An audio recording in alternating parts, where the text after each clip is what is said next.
എന്നെ കരയിപ്പിച്ചൊരു സംഭവമാണ്. ഡോക്ടർ ഇഷാൻ അഹമ്മദ് എന്ന് പറഞ്ഞ ഒരു പാകിസ്ഥാനി ഡോക്ടറുണ്ട്.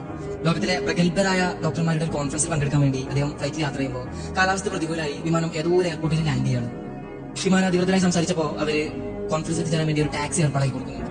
പക്ഷേ കുറച്ചു പേരും പോയപ്പോഴേക്കും വീണ്ടും കാലാവസ്ഥ മോശമായി, മഴയും കാറ്റും കാരണം വണ്ടി മുന്നോട്ട് വന്നില്ല. മൊബൈലിലാണെങ്കിൽ ആരെയും ബന്ധപ്പെടാൻ റേഞ്ചില്ല. ബാക്കിയുള്ളത് തൊട്ടപ്പുറത്ത് ഒരു ചെറിയ കുട്ടി മാത്രമാണ്. അവിടെ ചെന്ന് നോക്കുമ്പോൾ ഒരു പ്രായമായ ഉമ്മ നിസ്കരിക്കുന്നുണ്ട്, തൊട്ടപ്പുറത്തൊരു കുട്ടി കിടക്കുന്നുണ്ട്. അവരുടെ നിസ്കാരശേഷം കുടിക്കാൻ കുറച്ച് വെള്ളം ചോദിച്ചു. വെള്ളം കുടിച്ചു കഴിഞ്ഞപ്പോൾ അയാൾ ചോദിക്കുന്നുണ്ട്, എന്താ ഉമ്മ ഇതിന് പറ്റിയത്? ഇത് എന്റെ പേരക്കുട്ടിയാണ്. വളരെ ചെറുപ്പത്തിൽ തന്നെ എന്റെ ഉമ്മയൊക്കെ ഒരു അപകടത്തിലോട്ട് മരിച്ചുപോയി. ഇവന് ഒരു മാറാരോഗം പിടിപെട്ടു. എന്റെ കയ്യിലുള്ള എല്ലാ സമ്പത്തും വിറ്റിട്ടാണ് ഞാൻ ഇതിനെ ചികിത്സിച്ചത്. പക്ഷെ ഒരു മാറ്റമല്ല.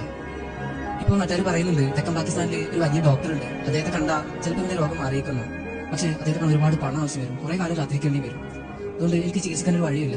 എന്നാലും ഞാൻ ദിവസവും അങ്ങനെ പ്രാർത്ഥിക്കുന്നുണ്ട്, എന്തെങ്കിലുമൊക്കെ ഒരു വഴി തുറന്നു തരാൻ വേണ്ടി. ചോദിക്കുന്നുണ്ട്, എന്താണ് ആ ഡോക്ടറുടെ പേര്? പറയുന്നു, ഇഷാൻ അഹമ്മദ്.